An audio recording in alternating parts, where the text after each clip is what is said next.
Olá, meus queridos alunos, como vão vocês? Tudo bem? Prontos para mais uma aula de biologia? Hoje nós vamos novamente dar sequência aí às nossas aulas de ecologia. E nós vamos falar hoje sobre os ciclos biogeoquímicos, né? Que são os estudos das permutas entre os seres vivos, entre os fatores, os aspectos bióticos e os fatores abióticos. Como que acontecem todos esses processos de troca, né? O ciclo do carbono, o ciclo da água, o ciclo do oxigênio, do nitrogênio, são vários ciclos que dominam aí a nossa vida, fazendo com que haja vida neste planeta, né? Da onde vem o oxigênio que respiramos? Da onde que vem o nitrogênio? Da onde vem o carbono que as plantas necessitam, né? Para formar a energia, para formar a glicose, para formar as reações, né? Os anéis aromáticos. Então nós vamos chamar isso, e nós chamamos, e a ciência chama isso, de ciclo biogeoquímico, né? Porque envolve envolve a vida, envolve o geo, que envolve a geologia, a geografia, o planeta todo, né? Geo de terra, e as reações químicas entre os seres, né? Bióticos e os fatores abióticos, como água, solo, temperatura, pressão, né? Ar, atmosfera, né? Então, todos os fatores envolvidos aí na nossa cadeia de vida, tá?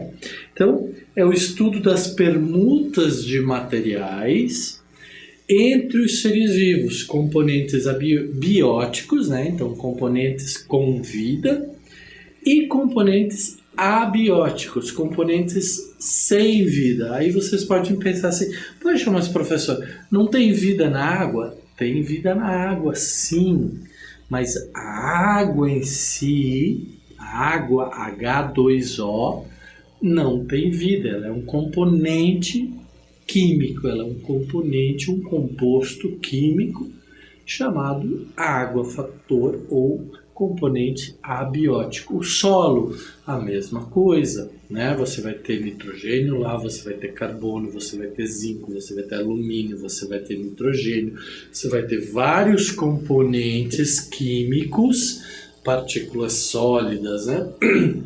Mas que em si, separados, isolados, não tem vida, né?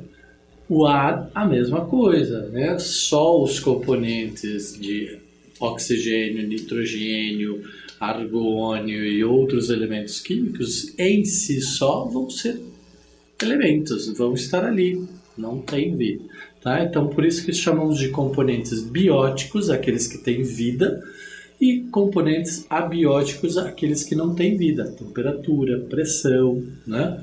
Tá? Elementos químicos essenciais aos organismos circulam pela biosfera, é isso que eu estava falando. Carbono, hidrogênio, oxigênio, nitrogênio, enxofre, molécula de CO2, molécula de metano, molécula de água, né? Vários outros componentes químicos que estão em circulação permanente, num ciclo de vida permanente, de entrar e sair do espaço da biosfera, né? Que é a biovida dessa esfera chamada planeta, ok? Muitos pesquisadores, cientistas têm tentado, têm estudado os demais planetas, não só do sistema solar, como de outros sistemas, para ver se encontram vidas, né? Se encontram componentes bióticos, além dos componentes abióticos dos quais eles são formados, né? Ora, então, esses componentes estão incorporados à biomassa, ora eles estão livres, né? Ora eles estão incorporados a um tipo de organismo específico, ou ora não. Então, às vezes, como eu falei, eles estão lá separados. Uma rocha que contém 100% de fósforo, vamos supor, né? Ou de ferro, né? Então, é um componente isolado. Agora, se ela está compondo a estrutura de um organismo, como no nosso caso e no caso dos vegetais, que nós somos compostos de carbono, hidrogênio, oxigênio, nitrogênio, enxofre, alguns outros elementos químicos, então existe uma composição. Então, ora estão isolados ou ora estão agregados, ora estão livres, ora estão juntos a outros elementos, né? Então determina sim o equilíbrio do ecossistema. O ecossistema, né, a gente sabe que são as componentes ambientais, bióticos, abióticos, animais, vegetais e outros elementos, outros organismos, fungos, bactérias, líquens, algas, né? Todos esses elementos compõem o ecossistema, o sistema que forma aquela casa, aquela vida. Então, o ecossistema marinho, né, do Oceano Atlântico, o ecossistema terrestre da Floresta Atlântica, o ecossistema hídrico da Floresta Atlântica, né?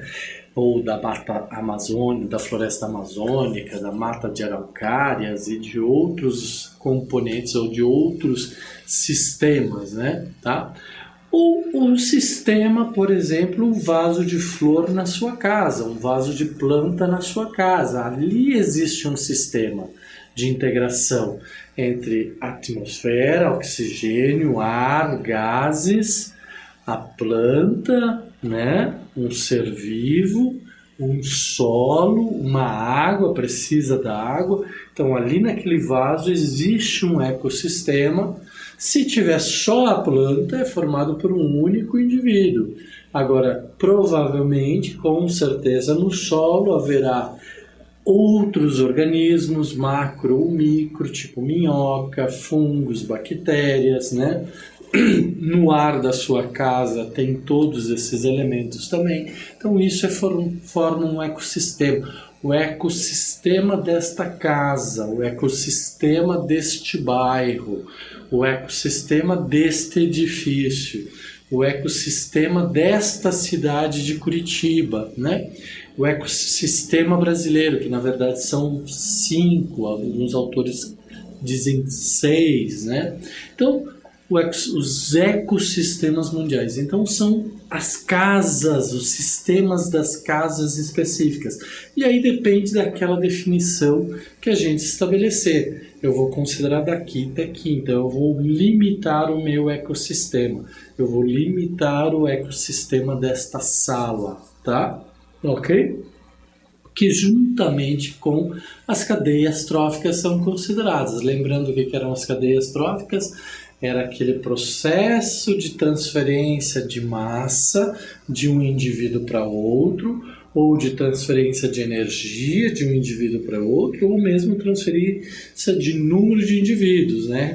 Lembrando da nossa pirâmide, a cadeia trófica, onde nós temos muitos indivíduos, até chegar no topo da pirâmide. Normalmente nós começamos com os indivíduos primários e chegamos nos decompositores no topo da cadeia, que é o que vão decompor aquela matéria última e transformá-la novamente disponível para o ecossistema. Então, novamente, vai subindo a pirâmide, depois decompõe e volta ao ecossistema. Ciclo, é um ciclo biogeoquímico, né? Então, o ciclo do carbono, esse é um dos ciclos mais estudados, mais pesquisados, porque eles têm vários fatores, várias considerações a serem feitas. O carbono está presente nas estruturas moleculares, nas estruturas de vida de todos os seres, né? Em todos os seres nós temos a presença do carbono. Então esse é um ciclo muito importante, né? Então a gente tem muito estudo sobre o ciclo do carbono, mas basicamente o que ele acontece, como que acontece? É essencial, né? Então faz parte da vida de todas as células e moléculas dos seres vivos, o que eu falei, ele compõe, o carbono compõe todos os seres vivos, né? Sem exceção. E como que ele compõe? Através das células, das estruturas celulares, das organelas ou daqueles seres que não têm célula, por exemplo, o vírus também tem a sua porcentagem de carbono, né?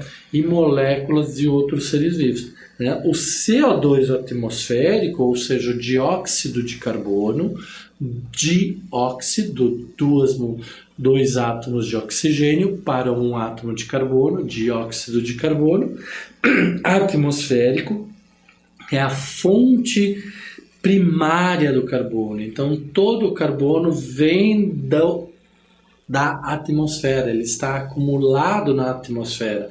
E as várias reações dentro dessa biosfera fazem com que esse carbono seja fixado pelas plantas verdes, né, algumas algas azuis, então plantas e algas, fixam esse CO2, fixam esse carbono, né, como fonte primária, transformam ele em energia, que vai servir de estrutura e de armazenamento energético dentro das plantas, que vão ser consumidas pelos animais, né?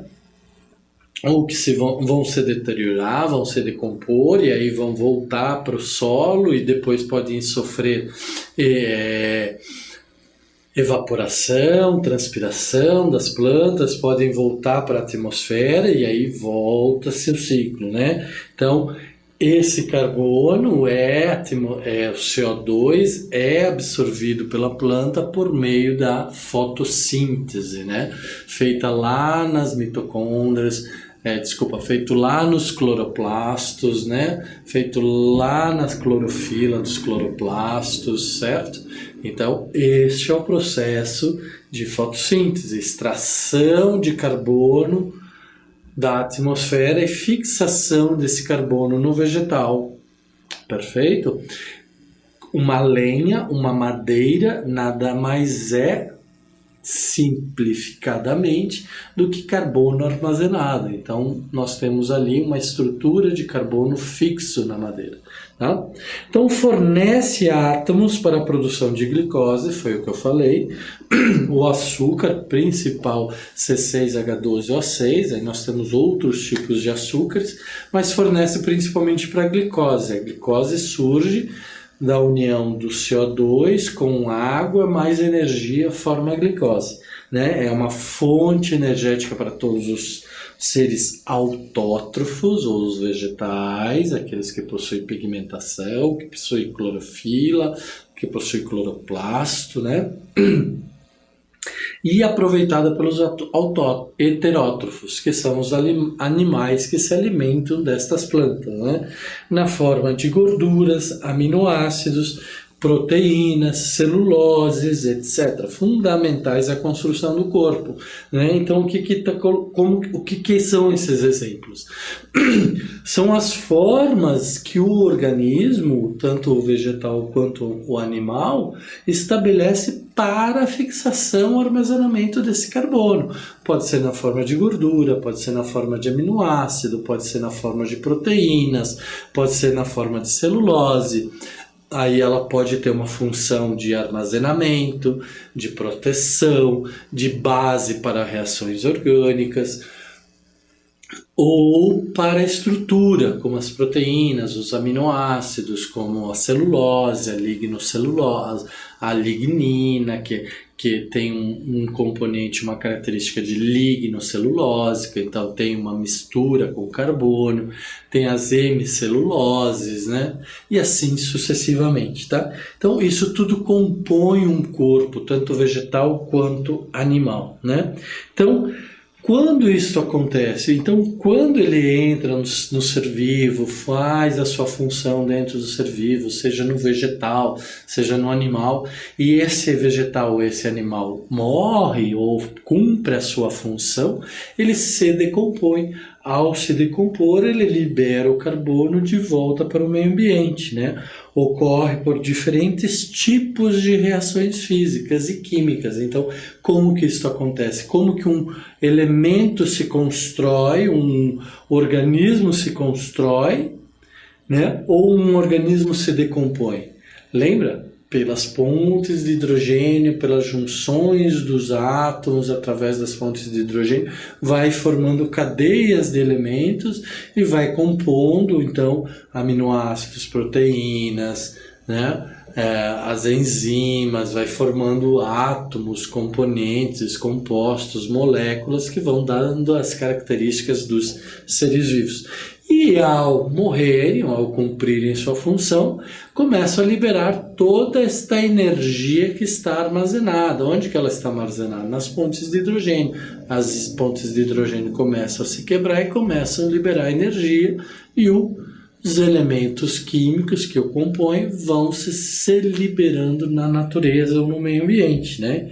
Isso pode ser também feito por queima. Então, o que é a queima? Queima é um processo de injeção de calor que vai fazer com que essas pontes de hidrogênio se quebrem muito forte, muito rapidamente, muito intensamente, e aí vai liberar mais calor, vai gerar o fogo, né? Então, por meio desta queima, vai gerar calor, decomposição, né? Se decompõe, respiração aeróbica. Então os vegetais, quando respiram à noite, né, ou quando respiram durante o dia, também pode estar liberando carbono em excesso, que tem a mais dentro da sua estrutura, ou seja, o CO2 que não foi utilizado para fazer a fotossíntese, né, tá? Na nossa respiração, quando nós respiramos, quando os outros animais respiram, a gente inala, né,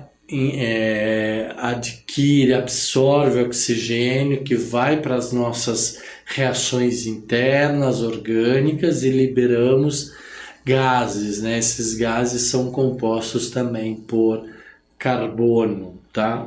Ok?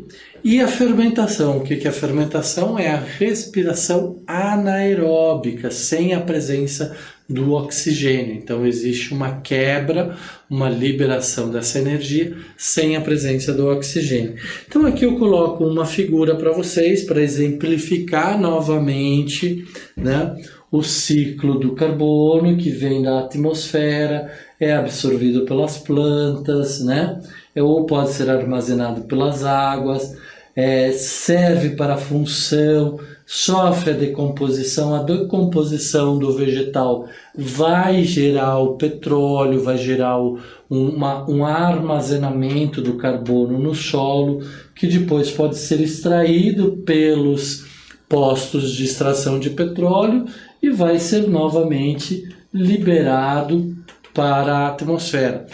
A grande questão aqui é quando esse processo armazena este líquido, este carbono, transforma ele em petróleo, ele está armazenado lá na atmosfera, lá no solo, ele não está indo para a atmosfera. Quando eu extraio este petróleo e consumo para a produção de energia, tanto para geração de trabalho como para transporte, né? Eu estou liberando de volta todo aquele carbono armazenado para a atmosfera. E aí aumenta-se a concentração de carbono, e isso chama-se de ciclo de carbono, e isso chama-se de efeito estufa, né?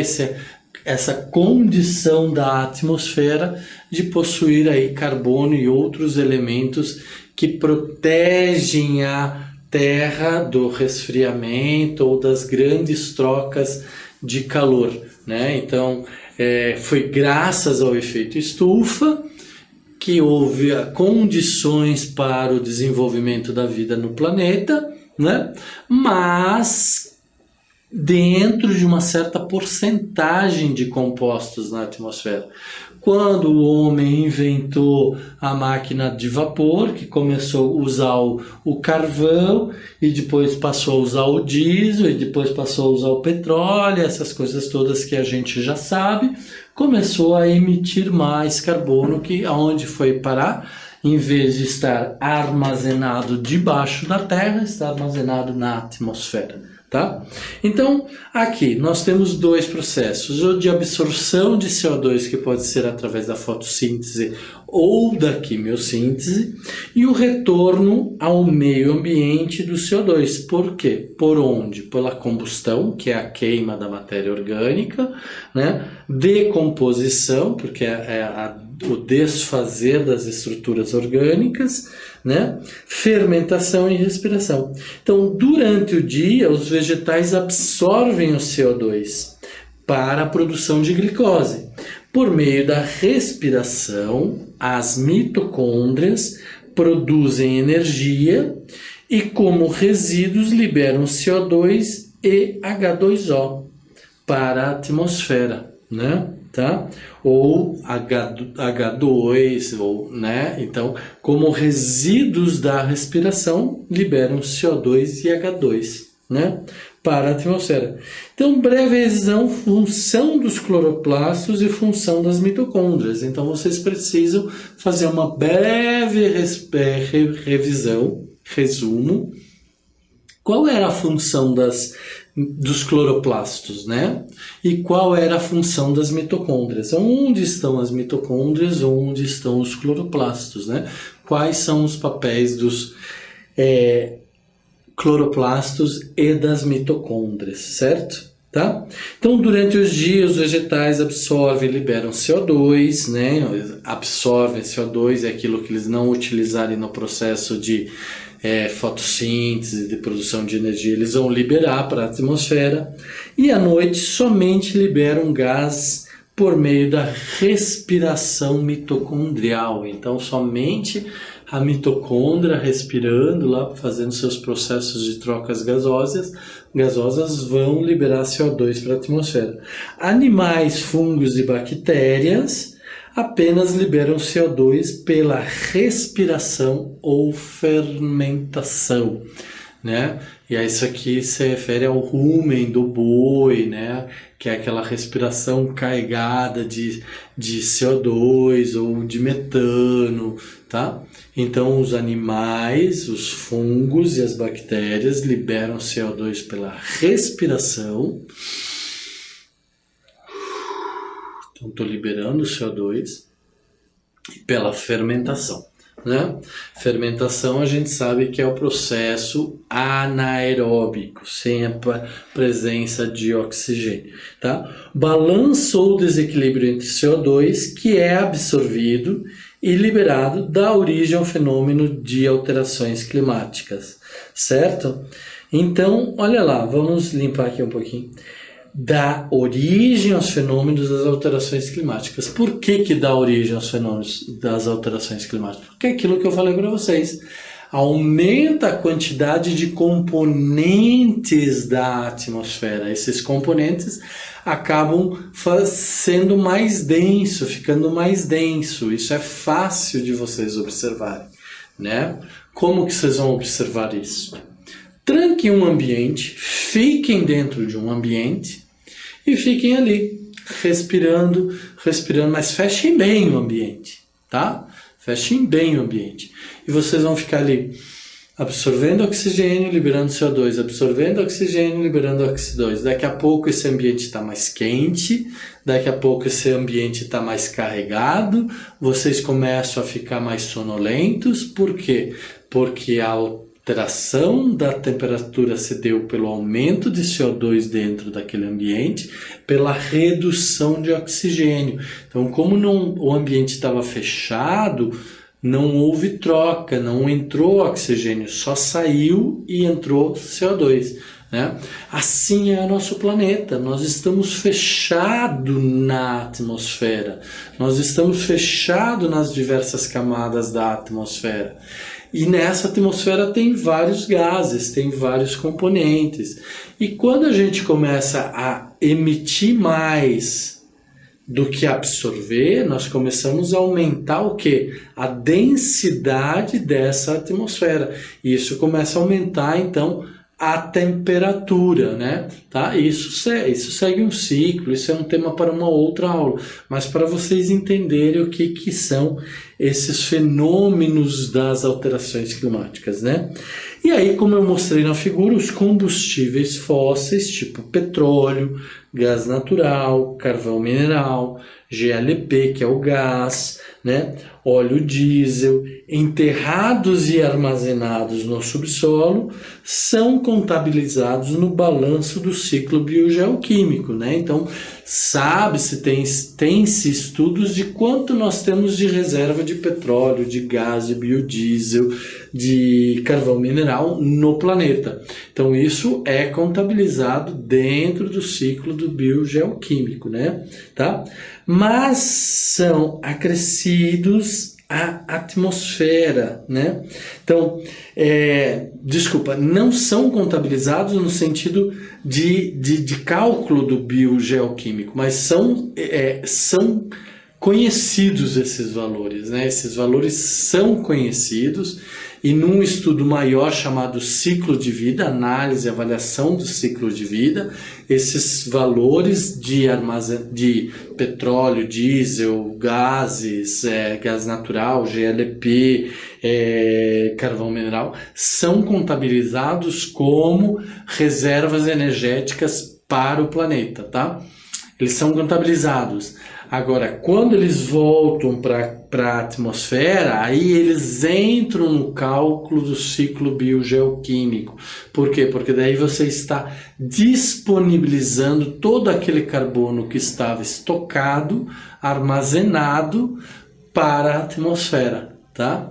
Ok? Então, esse balanço normalmente é negativo. Já nos vegetais que estão crescendo, nas árvores principalmente, esse balanço não é negativo. Normalmente esse balanço é igual a zero.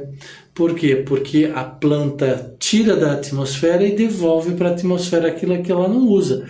Aquilo que ela usa fica armazenado na forma de madeira. Mas um dia ela vai morrer. Um dia o galho dela vai cair, um dia a folha dela vai cair, um dia ela vai cair e todo aquele carbono que está ali armazenado vai se decompor. Né? Se decompondo, vai haver a fermentação, vai haver a respiração, vai haver trocas gasosas e aquele carbono vai voltar para a atmosfera, se não for ingerido por alguém. Né?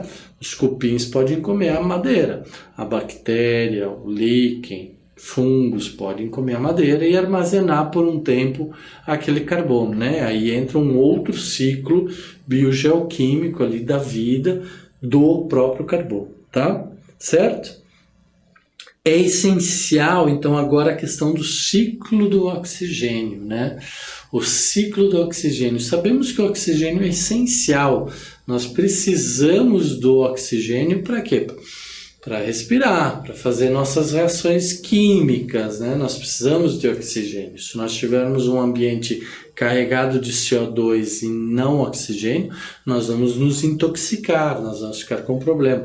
As plantas precisam do CO2 lá no CO2, no carbono, né? No dióxido de carbono. Então tem um carbono e tem dois átomos de oxigênio, né? Precisa do oxigênio que vem a partir da água, né? Então o oxigênio tem que estar presente porque ele é fundamental para formar o quê? As pontes de hidrogênio, as pontes, as estruturas moleculares, celulares do indivíduo, né? Tá? E também possui, então, um ciclo específico nos ecossistemas, tá? Função do oxigênio, respiração mitocondrial. Então, essa respiração é realizada pelas mitocôndrias, né? Então, a planta também absorve CO2, também absorve oxigênio, né? E como é que ela faz essa absorção? Pelas mitocôndrias, né? Faz pela respiração, ela libera oxigênio, né? Tá? Ok? Quebra das ligações moleculares, que são aquelas pontes de hidrogênio, com liberação de hidrogênio na forma iônica, né? H+. estabelecendo um ambiente ácido. Então, quando nós temos excesso de hidrogênio num ambiente, ele se torna um ambiente mais ácido, porque tem mais hidrogênio do que carbono, do que OH, né? Então, o oxigênio une aos íons de hidrogênio, transformando-se em água, H2O, que pode ser utilizado ou eliminado pelo organismo. Então, esta é a forma de ciclo de composição da água e do uso do hidrogênio e do oxigênio pelo vegetal, né? Então, a liberação do oxigênio. Quando que a planta libera oxigênio? Como resíduo da fotossíntese, né? Ou na respiração, ela libera esse oxigênio, por quê? Porque ela não usa todo o oxigênio que ela absorve, seja no CO2 ou na água, né? Na fotossíntese, os vegetais precisam de grandes quantidades de hidrogênio para a produção de glicose, ok? A gente já viu, CO2 mais moléculas de H2 vai dar uma glicose formada de C6H12O6, ok? Todo oxigênio que não for utilizado vai ser liberado para a atmosfera novamente. Então, encontramos hidrogênio abundante na água que sofre fotólise, que é a quebra por meio da luz, né? Quebra por ação da luz, que libera íons de hidrogênio e íons de oxigênio na fase clara da fotossíntese, né? Então, durante o dia, né? Então, esse processo quebra as moléculas de H2O, liberando oxigênio e hidrogênio que vão se juntar aos carbonos e oxigênios que vêm do CO2. Tá? O hidrogênio, apesar de a gente estar falando do ciclo do oxigênio, vocês reparem que o hidrogênio está bastante presente. O hidrogênio formará a glicose, então C6H12O6. E o oxigênio atômico liberado da água, né, será liberado para a atmosfera na forma de O2 que respiramos. Então, este processo da fotossíntese extrai CO2, absorve a água. Quando faz esta absorção lá nas folhas, lá nas mitocôndrias, lá nos cloroplastos, né, lá na clorofila, através dessa clorofila absorve energia, faz uma matriz produtiva ali e através da respiração mitocondrial libera oxigênio. Então, este é o ciclo do oxigênio, tá? Então, hoje a gente viu o ciclo do carbono e o ciclo do oxigênio, lembrando que o ciclo do oxigênio está extremamente ligado ao do carbono e principalmente ao do hidrogênio, tá? Então é importante, novamente, sempre gosto de frisar, sempre gosto de chamar a atenção de vocês, que nossas aulas são curtas, são rápidas, passa o conteúdo para vocês e vocês devem fazer o quê? Revisar, fazer os seus apontamentos, né? Buscar mais informações em outros livros para fixar o conteúdo, para entender todos esses processos, né? Uma vez que vocês entendam esses processos, qualquer questão em qualquer prova, qualquer autor que descreva ou que peça, vocês saberão responder, ok? Então, fiquem bem, um grande estudo para vocês e até a próxima aula. Tchau, tchau.